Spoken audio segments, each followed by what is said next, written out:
नियतीने कर्माचा हिशोब सुरू केला की कमावलेल्या पैशांचाही लिलाव होतो.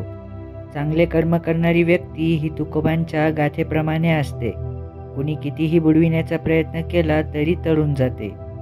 स्वभाव आणि विचार चांगले असले की बोलणं जरी बंद झालं तरी एखाद्याच्या मनात आपण कायमस्वरूपी राहतो. एकत्र येणे ही सुरुवात आहे, एकत्र राहणे ही प्रगती आहे आणि एकत्र येऊन काम करणे हे यश आहे. वेळ मिळाला की स्वतःच्या आयुष्याचं पुस्तक वाचून बघा.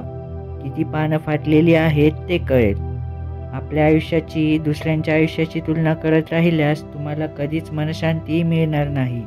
म्हणून आपल्याकडे जे आहे त्यामध्ये आनंदी राहा. तुटलेली चप्पल आणि आपल्यावर उलटलेली माणसं लवकरात लवकर फेकून दिलेली बरी. पैशाने सर्व काही मिळेल पण आईसारखा स्वर्ग आणि बापासारखी सावली कुठेच नाही मिळणार. रात्री आठवण त्यांचीच येते जी माणसं आपल्यापासून दूर असूनही आपल्या हृदयाच्या खूप जवळ असतात. आयुष्यात वय हे फक्त कागदपत्री असतं. कर्तव्य आणि जबाबदारी माणूस आयुष्यभर पार पाडत असतो.